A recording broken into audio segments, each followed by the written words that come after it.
McFarlane. I'm Al McFarlane. Welcome to the conversation with Al McFarlane. I'm glad to be here. Glad to have you along as well. Kudos, as always, to the team, the staff and volunteers at KFAI. What a wonderful organization. What a wonderful opportunity. What a great platform connecting us to each other locally in our neighborhoods, in our homes, and around the world online at kfai.org. Well, you know, we are streaming this program on a variety of social media as well. We stream it to YouTube through the Insight News MN YouTube channel.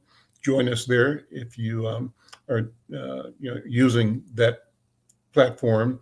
We're also streaming on Black Press USA, both YouTube and Facebook. And we're streaming live to LinkedIn and other platforms as well. So we're happy to have this technology to connect and to be part of a conversation. Conversation is critical right now. Time is critical. And we're monitoring, for example, there's supposed to be maybe a press conference, a press statement by the president at this hour. And so if that comes on and if it's of interest to us, we're going to break in and check out what he's doing. The reason I'm monitoring it is because I was listening to social media last night, early this morning, and they're a buzz about, what's going on at the White House. There were images of people dumping bags out of the upstairs window at the White House. I don't know if it was AI or if it was something real, but they're raising the question. And then they were saying that the White House made a bizarre post last night at 2 a.m. The post was Donald Trump writing about the 11 greatest things he knew about how to whatever he does. So it just seemed curious. People wondering if he's in health, that the post was almost an obituary type post. So we will see. Well, listen, today I have the fortune and the pleasure of connecting with one of my best friends, my dear friends, and one of your best friends and dear friends, who is the host of Saturday Morning here at KFAI, Grand Diva Dee Henry Williams. Grand Diva, good afternoon, and welcome to the conversation with Al McFarlane. How you doing? I am doing well. It is totally my pleasure, and I am I'm excited. Thank you very much for the invitation. And let me just say one last thing. I'm honored. Well, I'm honored to be with you. You know, you and I go back a long, long way. I thought it would be cool just to sort of walk down memory lane a little bit, talk about your experiences and mine here on KFAI, but use that as a launch pad to talk about what we know about community and use that as a launch pad to talk about the music we love. I know the blues, among other things. And among other things, absolutely. I call myself a connoisseur of breaking up a let's say one thing too. Sometimes my internet is unstable, and so for some reason I freeze up on you. Just keep talking. You know how to do this, Grand Diva. So we'll keep it rolling. Yeah. So let's start off by talking about how long you and I met. How did we meet? That's number one. You remember? Well, I don't remember how we met, but I remember Sandra Gillard, and I know that, and that's part of that's where I'm going to enter. Mm-hmm. You had indicated that. Seemed like I remember we talking about radio or communications, definitely Insight News for sure. Mm-hmm. And I had mentioned that Sandra Gillard was leaving KFAI, going to wherever, and that her radio slot hour would be available. And I think we both agreed that you were the one. And then, of course, KFAI obviously said, yep, Al McFarlane is the one. And Sandra, you asked me a question, which you didn't have to, is I want to change the name. I said, well, of course. And of course, it became what it is right now. Conversations. Well, this says the conversation with Al McFarlane, but I remember conversations with Al McFarlane. Mm-hmm. So that's my beginning. Yeah. Well, that's how we got going. That was really it, so it was a good thing. But you were already at that point in time an established OG, one of the, sort of, Well, not at the time. well, I wasn't okay, OG at the time. I am okay. now. So you're on the path. You're on the Uh, path. anyway, How did you come to KFAI? How did you get started in radio? well, Lynn.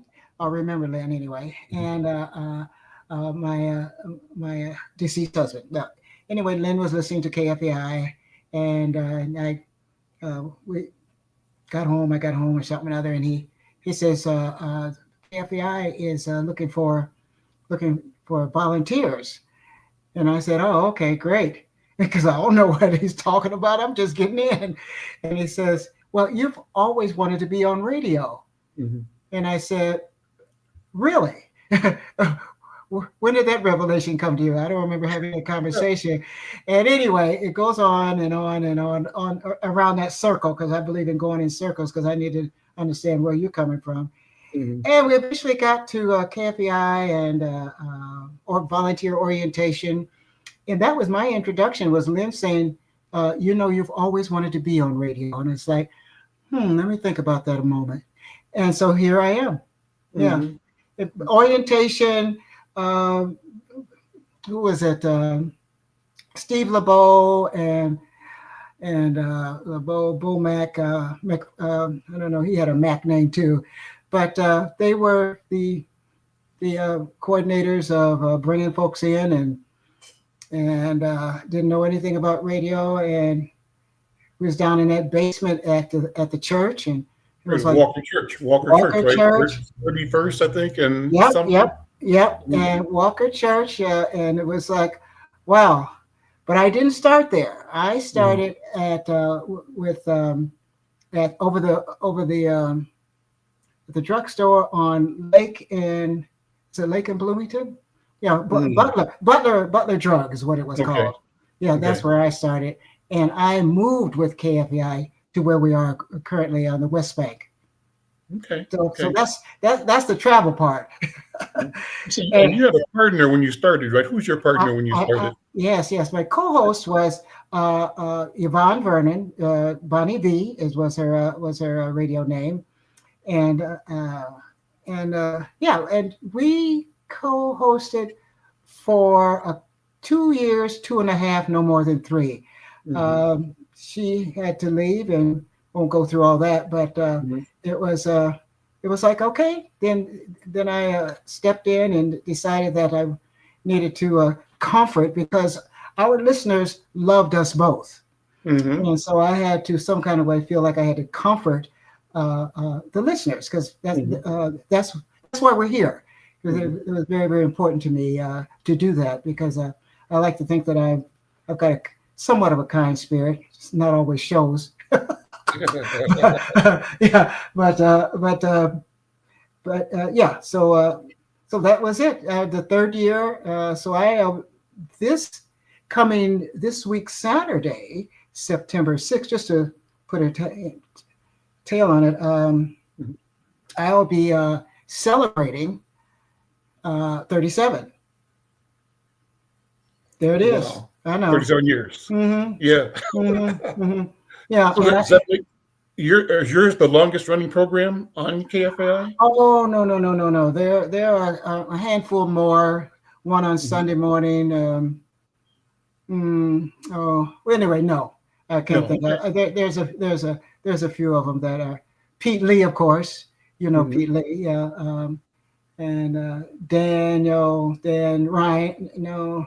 Anyway, there's a couple of them. There's several of them. Not many, but there's a few of us. Yeah, 37 years is a long, long time. So when you came into it, what was the original concept when you and your colleague launched what was the original name and the original concept?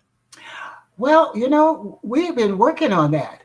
We were just like so excited, because when I said, "Hey, Bonnie, we got somebody." Well, anyway, there's a spot open on Saturday mornings from 6 to 9. And I think we should take it and do this thing together. And she said, Saturday mornings. we won't be able to go out on Fridays. I said, well, that's not our conversation, darling. So, but Bonnie V particularly liked Stevie Wonder type music, but in particular the artist Stevie Wonder, and leaned towards jazz and all that kind of stuff. My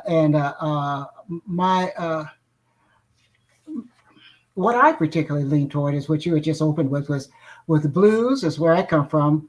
My mother and her sister, my aunt, as they say, raised me on the blues, and blues, rhythm and blues, R&B, soul, and Southern soul, all the types of soul, and so we didn't necessarily have a theme or an intention that grew, as from my remembrance anyway.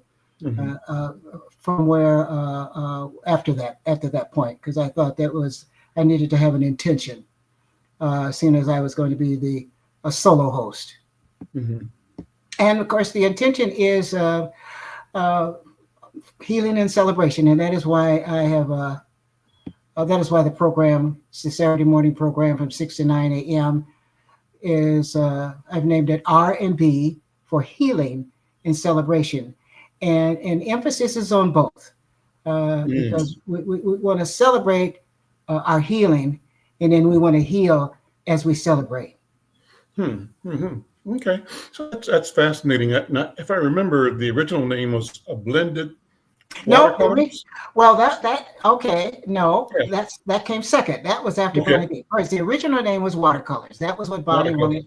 Bonnie wanted to name it watercolors, and I was like, oh, all right. So I'm not one to.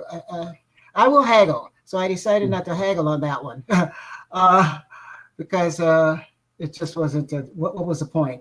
And I said, okay, if we were going to do this together, and we were early in our relationship, as co-host, it was like, let's come on now, girl, you can do this. And so it was originally watercolors. As I was saying, I needed to, and felt very strongly needed to comfort my listening audience and not abruptly change the name, because I did not want to keep that name. So I decided to do a great blend of watercolors, which you just mentioned. Right. Yeah. So that's how that came about. Okay. And so what's the theme? Watercolors. What was the visual that reflected, that choice of words by Bonnie and by you? Well, for me, I can't speak for Bonnie, but for me, it was what I'm doing now. It was a blend. And I told her, I said, we're going to play the blues. Yeah. And we're going to do R&B, even though the Motown sound is they claim they were R&B, and I'm sure they are. but to me, watercolors meant a blend of, you know what I'm saying? It's, because I'm an artist, I'm a visual artist, and I have dabbled in watercolors, the art itself, and I know what that is, and I know what that meant to me. So I said, okay, watercolors. Okay, so it's purple, it's blue, sometimes it's red, and most definitely it's got to be black. So that was where I was coming from. The genres and the different types of genres. That was my watercolors. That was my definition of it. Okay. All right. I'm Al McFarlane. This is The Conversation with Al McFarlane. My guest is my friend and my partner here at KFAI, the grand diva, Dee Henry Williams. You listen to her every Saturday morning from 6 to 9 right here on KFAI and worldwide at KFAI.org.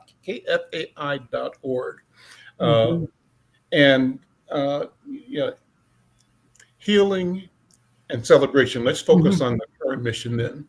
Okay. How has that evolved? When did you sort of shift the brand, and why? I shifted the brand because I had to think of settling my own spirit. Because one always has to start from within. You can't just push things out to people and say you need to and you should and that kind of thing. So I said to me, I need to, and I must.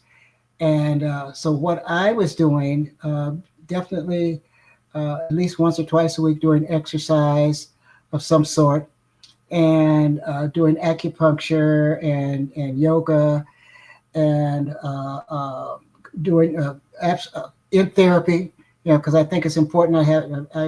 I highly recommend it to all of my family, because because it's my family and they're part of me. Is you need to be in therapy Yes, right. every other week, if not once a month, and some of us every week. I so that's part of it. It is therapy and all of the activities to keep that mind, body, and spirit balanced as best we can. It's not all the time it is, but that's why we do it, so that we can achieve part of that balance. Okay. All right. I'm going to come back and talk to you more about spirit and things of the spirit. But I'd love to sort of have you walk us through the range of musics that you love, and start with the blues. What does the blues mean to you? What do you love the most about the blues? What kinds of songs or artists strike your chords for saying, oh, this is real? I mean, one of the things that everybody looks forward to on Saturday, play Happy Birthday. Ah, oh yes, the Happy Dog Day song. Yes, yes, Yeah. yes. Yeah. That is, I'm not sure what that genre is, but I think it's Swamp Dogg is his name, is the artist, Mm-hmm. and he considers himself a blues artist. So I'm going to go with that flow. Mm-hmm. Uh, but I was introduced to the blues, as I said earlier, by my mother and grandmother. They, not grandmother. I'm sorry, not my grandmother at all, but my mother and her sister, Helen, my aunt, and Where'd you grow up? Where'd you grow up? Omaha, Nebraska.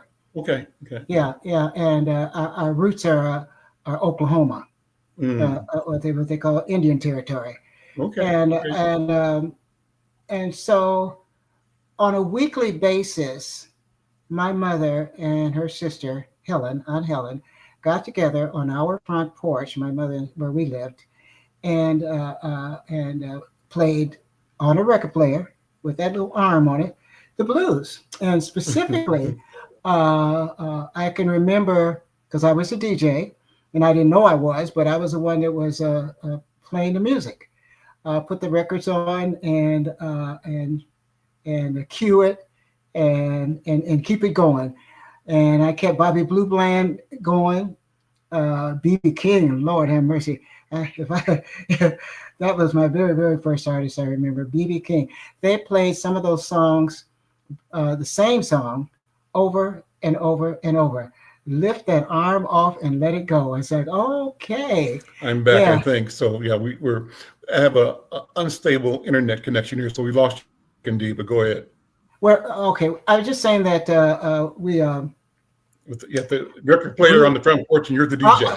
yeah, I'm the DJ, and not knowing what that was, I was just a person that regulated all the songs, and always bought in, and the bartender. So I always had two. Just go to the kitchen and get 2 cans of beer. Uh, And, well, that's his life. yep. And Bobby Blue Bland was one of their favorites, but BB King was the favorite. Mm. And those are the two that I can remember right off. All male, all black Mm. males. Yeah, Mm. if they're singing the blues, they had to be black men. And so Mm. that's where I was. And they Mm. whispered, and they whispered around me. how, At, how old were you then? 11. 11. Yeah, they Mhm. whispering over your head. Make sure you Right, you wasn't right. listening too close, right? But I wasn't one. I wasn't that child. I, I was precocious. I was there, listening intently and getting closer, and making sure that the beer was right. uh, Sip it. Take a sip. Well, there you go. Yeah, yeah. On that second or third round, they would tell me not to open it. Just bring it close. Just bring it, and they would do it. I got an attitude, Al. But anyway. So There you go. anyway, Conversation with yeah. Al McFarlane.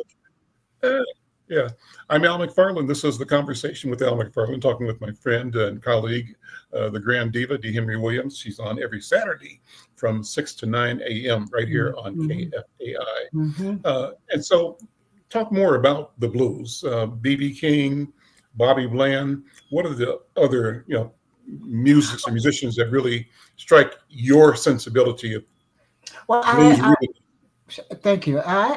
For me, the Denise LaSalle, Mhm. Etta James. I'm talking about those are come and gone, and Mhm. of course Millie Jackson is still here. I'm happy to say, and she's got new something out. But anyway, uh, Johnny Taylor, Mm. Lattimore, those folks in that genre. That some people call that soul, Mhm. it crosses back and forth as far as I'm concerned. Mhm. And Mhm. and let me see, who is that in Chicago? Buddy Guy, Mhm. yeah, love Buddy Guy's music. Yeah, when he plays by himself and Okay. with himself. Yeah, yeah, Yeah. yeah. So those are just some of the artists, and of course some of our local artists here. They're not necessarily blues, but I'm trying to think now. All of a sudden, local artists, and now I'm supposed to bring up a name. Well, let me come back to that. Yeah, let me come. Oh, Kendra Glenn, Mhm. who studied under Barbara LaShore. I don't know if you remember Barbara LaShore. Sure. Of course. Of After the course. late great Barbara LaShore. I mean, my God, a Mhm. powerful blues artist from Chicago, from Kingston Mine in Chicago on the north side. And Mhm. I say that because I lived there, Lynn and I lived there many decades. And Mm. it was just a wonderful, anyway, I love it. I love it. Yeah. So those are some of the blues. I mean, and there's also the Southern soul Mhm. genre, Mhm. which to me is the blues. But Yeah. respectfully, it is Southern soul, Mhm. and you know, I like to put my boots on, every once in a Boots while, on the ground. Yeah. boots on the ground, and raise my red cup. You know what I'm saying? Yeah. So it's all good as far as I'm concerned. Yeah. So Yeah. we call the blues by many different names, but Mhm. we never call it jazz. You know what I'm saying? Mm. Yeah. We never call it jazz. Sometimes they say jazz blues. It's like, really? Mhm. But I have to go with what I know, Mhm. and Mhm. I do know the genre very well. Okay. Have you had a chance to interact with any of those artists that you named as a DJ host or uh, as part of your job as Yeah. promoting? Um, Definitely Barbara LaShore. She Mhm. was a very dear friend of mine. Mhm. Had the opportunity to meet Buddy Guy when he was here several years back here at the State Fair, Mhm. by way of Barbara LaShore, because she knew, of course, as good as she was, she knew Buddy. Mhm. And then too, that might have been the Blues Lady too. I don't want to diss that part. And let me see who else. Blues. Oh, I had a long interview with BB King after one of his shows many decades ago, and had an opportunity to get in touch with him and for an interview. So that was a really wonderful experience. Yeah. How do you come across? I remember, I think either I interviewed him or I listened to interviews, maybe it's listened to interviews where he always kind of lamented that it seemed to him Black people were abandoning the blues. His audience shifted from the Chitlin circuit back in the day, right, Mhm, to mhm. big concert halls and then stadium type events, and those audiences were primarily young white people. And so he talks about that. The way I heard it and felt it No, was you're right. Hmm. was being a little bit rejected, feeling rejected by his own people, us. Uh, what do you think? Have you heard that? Yes, I heard him say that a couple of times, and more than a couple of times. And I don't know what that sentiment was, but I have never felt that. personally. So I'm not sure where he was coming from. I do remember B.B. King saying that he had went to Africa because they was talking about the roots, the blues roots, blah, blah, blah, this, that, and the other. And he had come back and basically said, no, this is black. He didn't use the word black American, the phrase, but he said, no, this is black folks music. We created this out of that enslavement period time. And he says, and that indeed is where gospel also came from, the blues. And I was like, oh, okay. At the time I wasn't into all the history of it all. But when he started talking about, like you were just saying, oh, black folks, we're not doing the blues. Well, I think what it was is when the Rolling Stones, the Beatles, back in that era, when they first jumped on the stage, so to speak, and into a studio, that was the music that they gravitated to. And so he wasn't really, from my perspective, and I might be wrong, but I know I'm not.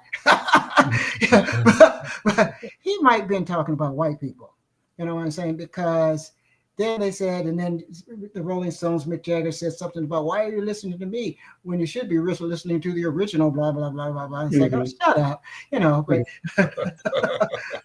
so I don't know, maybe that during that time, I don't think we just listened to the blues. We didn't have opinions about it because it was the music that we loved. Other than that opinion, we weren't verbal about, oh no, we don't like the blues anymore. I think he was lamenting about that takeover, or not even takeover, because I don't believe in that. That was, I misspoke. That co-opting. That's what I think he was lamenting about, and he wanted to, I guess, to put the blame on me. It was like, no, bro, it wasn't me. Wasn't me, and then nobody. I still like the music. I'm still listening, right? Exactly, and I don't know nobody else who you're talking about.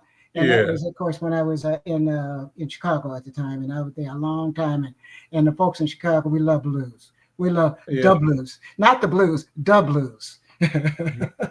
Was Coco Taylor in Chicago? Absolutely. I remember, Coco Taylor lived on 54th and Calumet, 53rd, 54th and Calumet, and we knew each other not well.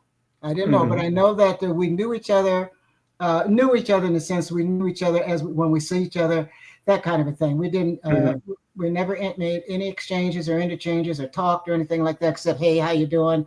That kind of a thing. But Coco, the late great Coco Taylor. I'm sorry, my bad, Coco. My bad. Forgive me.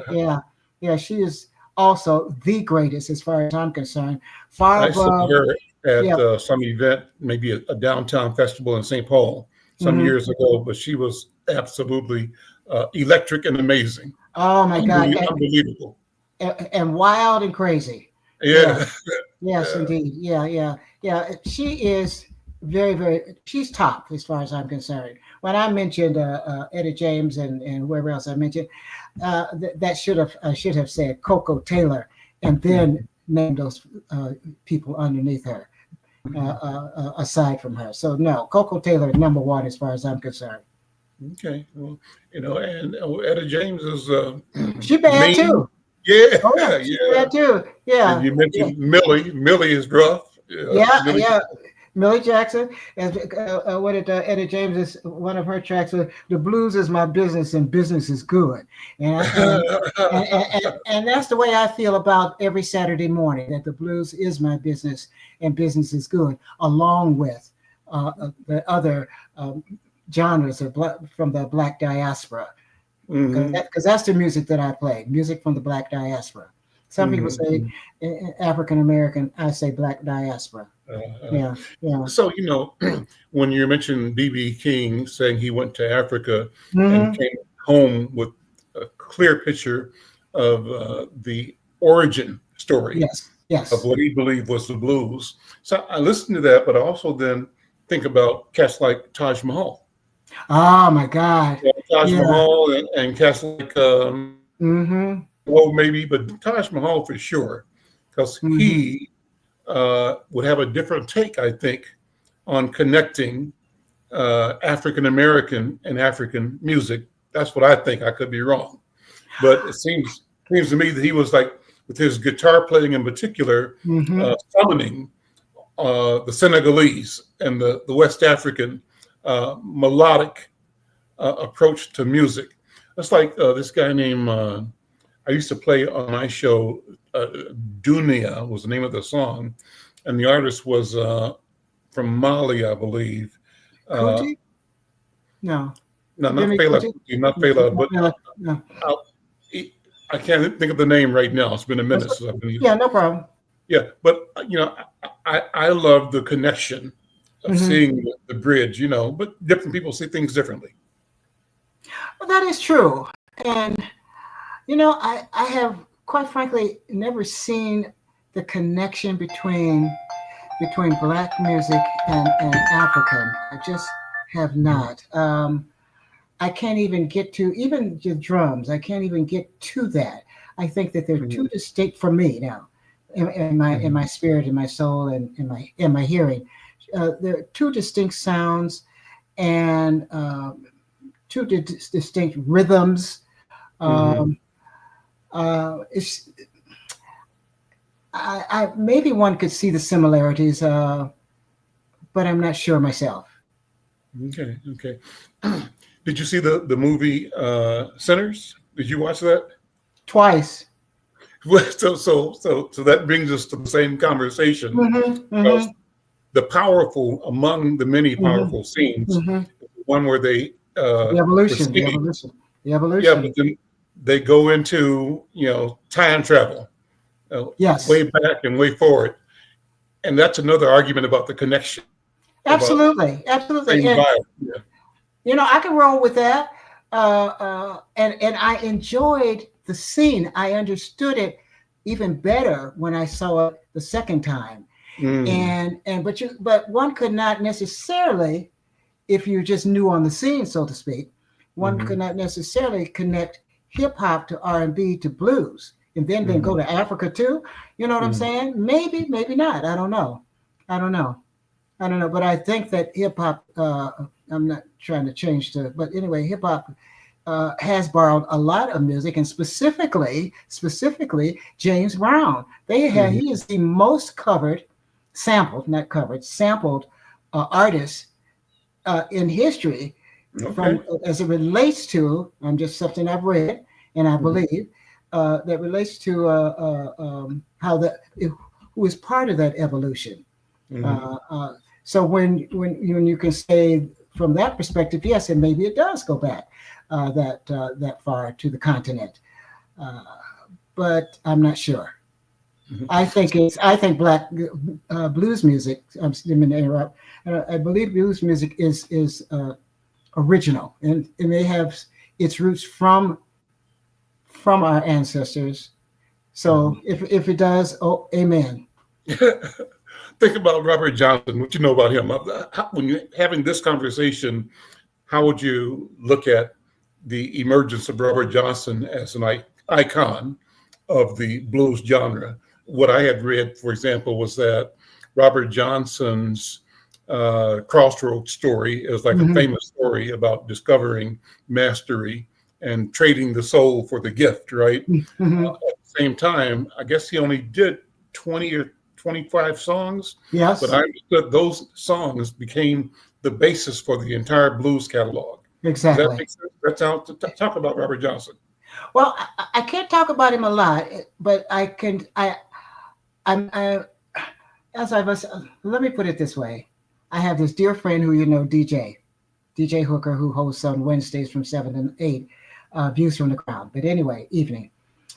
And we were talking about Robert Johnson because he's a big time blues artist to be in his early 30s. And you should talk to him. Robert Johnson. Well, it's something about the story that it's always seemed very kind of distorted and slanted, that you have to have some kind of as Deidre says, why do you have to have something? White folks have to invent evilness to make you great. It's like, well, let's just go with the story, honey. Let's not go don't get pissed off. Or excuse me, let's don't get mad. And he was outraged. But Robert Johnson was a genius because of where we are right now today, and all these other artists who have leaned on his style in one way or the other, and not just the blues. Because you can hear when you listen to Quincy Jones, you know what I'm saying? That's all I'm gonna say. When you listen to Quincy and Jack McDuff, the late great Jack McDuff, as Jack would always say, people try to put him in that jazz category. And I love jazz, but they try to put him into. He always says, "I don't play jazz." He told me that personally. I knew Jack very, very well. He said, "I don't play jazz. I don't even know why they say that. I play the blues." I said, "Okay, Jack." And I said, "Okay, Jack. Okay, fine. Don't get mad. Don't get mad at me. We just talking." Yeah. So I look at it from that perspective also. It's like Jack McDuff plays the blues. When I first met him and first heard his music in Chicago, I met him here in Minneapolis, St. Paul. But when I first heard his music, I thought, well, it kind of sounds like a little bit of a jazz artist, but not jazz like quote unquote jazz. But then when he's told me personally that this is what he played, that he played the blues, I have to go with that. Yeah. You know what I'm saying? Say, okay, fine, then that's what you do. And I agree with you. So Robert Johnson's, all I'm saying is to say that, because I know about Robert Johnson. What I do know is that many of, if not all of these decades and centuries and whatever millenniums has gone by, that is where Robert Johnson is one of our roots music, one of our roots artists. And he needs all the props and should get all the props that he can from every possible music there is. I do. Yeah, because he created this out of a spirit that he had. And it wasn't out the crossroads, trading his soul to the devil and all that. I don't think you have to do all that. Why can't you trade your soul elsewhere? If you're going to do any trading at all. Sure. Yeah, and I don't think that there is a trade. I think it's sheer determination. Practice. Yes. Practice. Exactly. Yeah. So I sometimes that myth stuff, it's hard for me to go with. It's just not where it's not. Okay, but let me push us in that direction. Okay, go ahead. As an audience member and as a lover of music, I know that what I'm looking for when I'm either watching on TV or listening to a record, I'm looking for that singular moment of transformation. I think that actors, and musicians in particular, they will walk on stage in their body with their instrument and start playing. But at some point in time, at least from my position as a person in the audience, it's almost like there's a merger, a melding of the person and her or his instrument. They become one, and as they sort of, and I'm looking at this is how I'm seeing it. I could be, maybe it's me that's messed up, I don't know. But I'm looking at this and I see a change takes place almost molecular, with them. And that change then changes the room. The sound changes, the whole feeling, the stereophonic, the cosmicness of it becomes different, clearer. So I look for that in art and in music and in performance in particular. What do you look for as an artist and as a curator and an appreciator of music and creativity? Have you come together? Have you accepted the music? Has the music accepted you as an artist? Have you come together? Are you one? And when that artist is one with his instrument, whatever, if it's a physical guitar, bass, vocals, whatever that may be, are you one with yourself? because all of those instruments are yourself, are you. And are you skirting off into the distance, trying to separate yourself or trying to outdo yourself in some silly way? I look at artists like, one stands out to me is Betty LaVette. Now, Betty LaVette can hone in her music and then bring you in with her. And it's like, oh my God.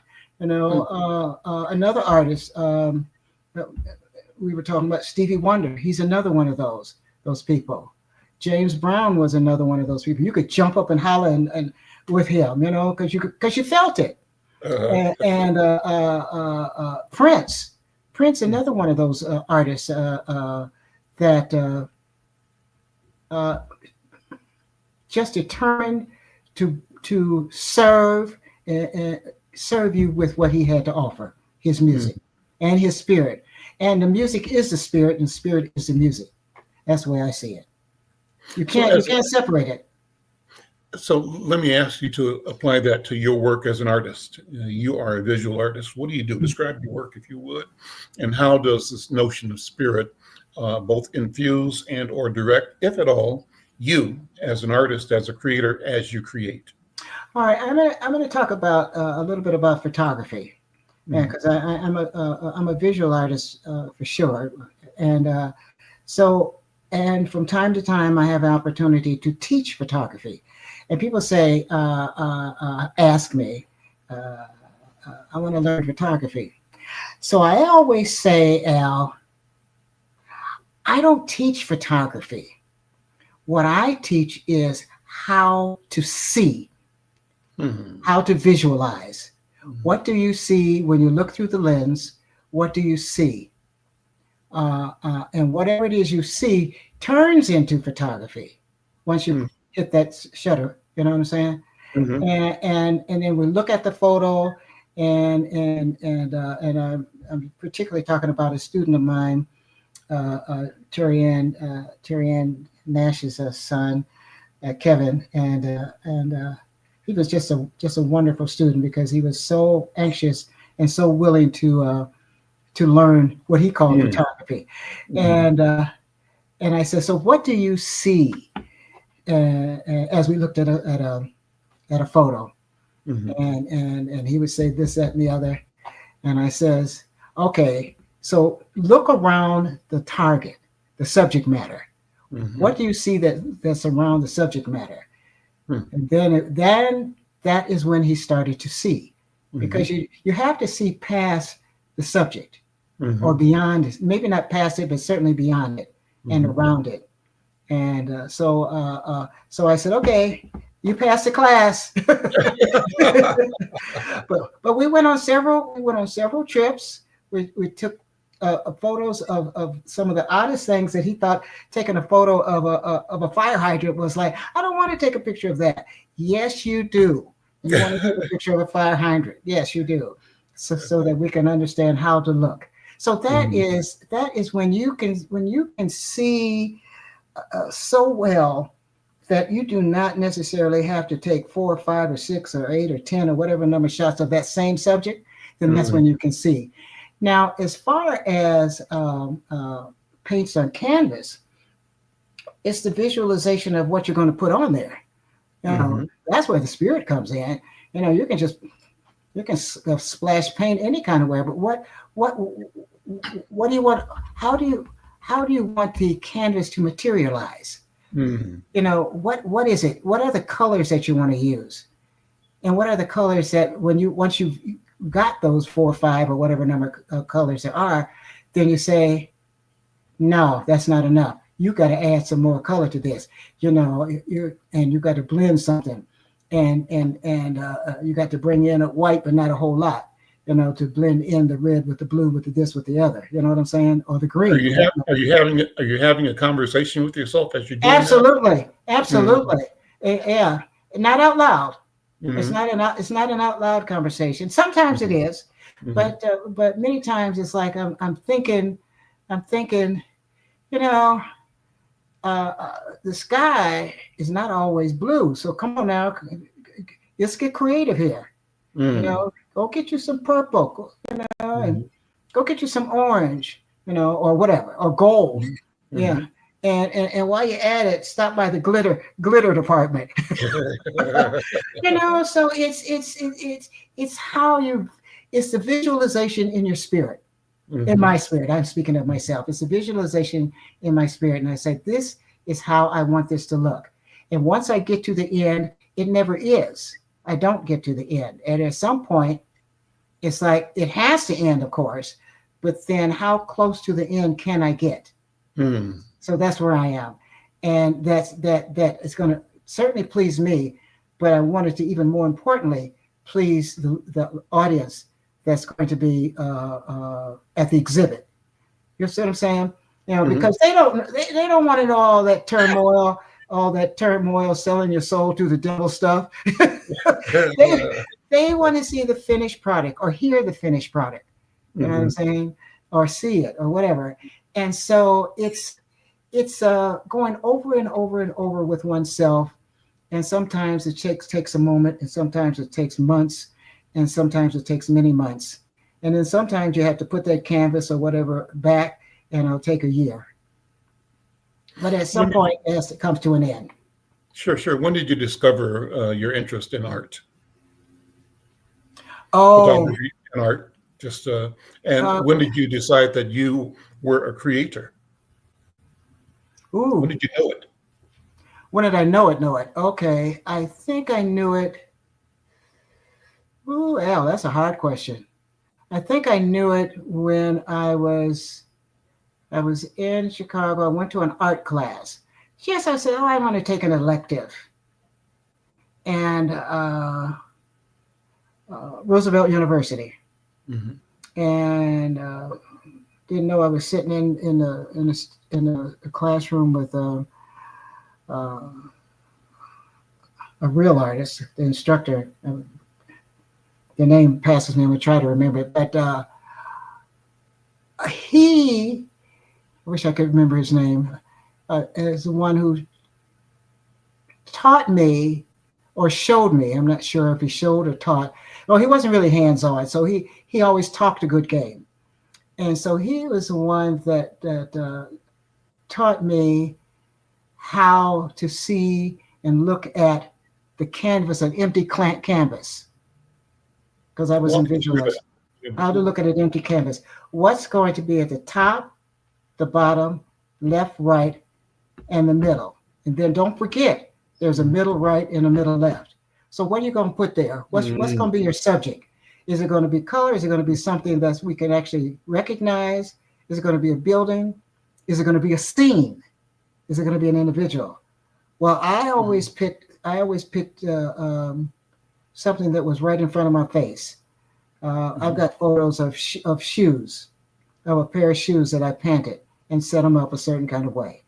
Mhm. And something else came to mind. Oh, I imagined uh, uh, a huge fish in on the floor in the dining room.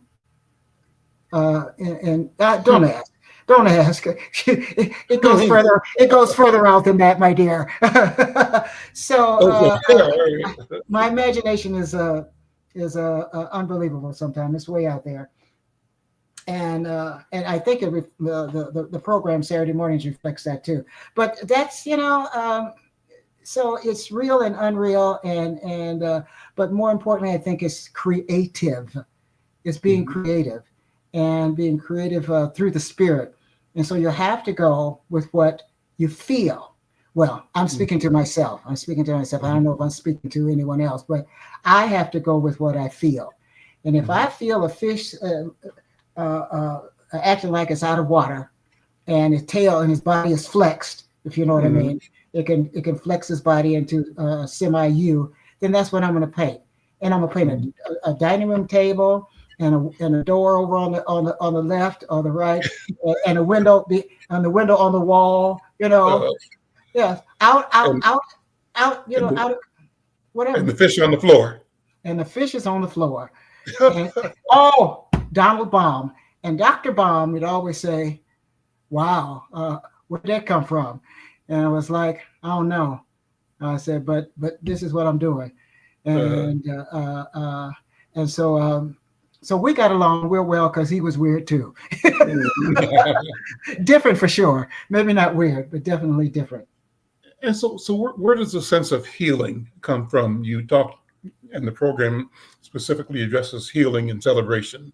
How does the notion of healing emerge as part of your name, in your work, in your daily walk? What does healing mean to you? How does that inform, your daily living and your programming? Well, healing, healing. After Lynn died, 2003, I said this was horrible, devastation, and something that I had not. It was a new experience. I'll put it that way. I don't know if I'd ever had not experienced it, but it was an experience, a new experience for me. So I needed to gather myself, hold on to myself, keep functional, and maintain some kind of equilibrium. So I discovered healing through another friend, Jim. Not necessarily discovered healing, but discovered the word, and then looked at healing and said, "Oh, so healing is a whole bunch of stuff. Mm, It's a whole lot of things. It's acknowledging that you need to be healed, and then that it is a journey, and so there's increments of healing. mhm, You look in. I'm speaking of myself only. I look within and say, is this a good moment for me right now? Because I believe that one must live in the moment. One can't, because you don't know nothing about the future, even though, because like it was saying, tomorrow never comes. mhm, So I always live in the moment. And what am I doing in the moment right now? I am focusing on being with Al McFarlane, the conversations with Al McFarlane on this Tuesday. You know what I'm saying? mhm, And mhm, that's what I'm focusing on. But then Al is helping me to focus on myself mhm. through. So I'm using you. Yeah, yeah. So Al is helping. You are helping me to understand even more so what healing is. And healing is many, many recipes.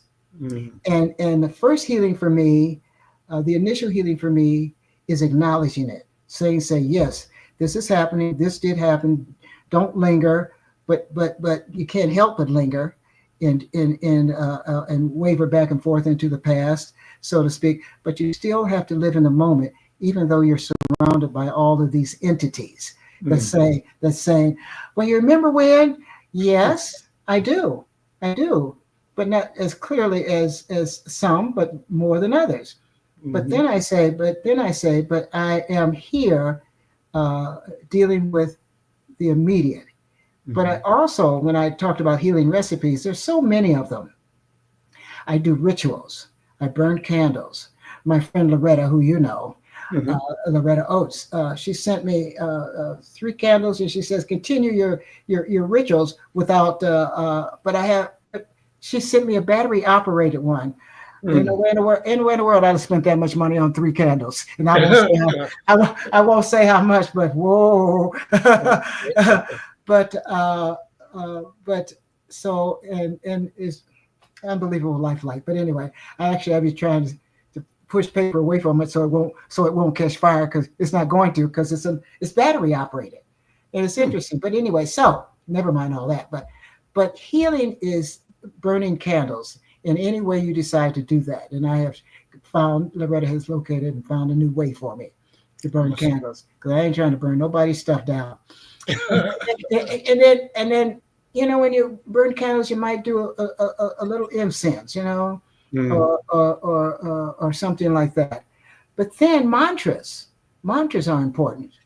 That's why it's important for me, when I'm closing out R&B for Healing and Celebration on Saturday mornings.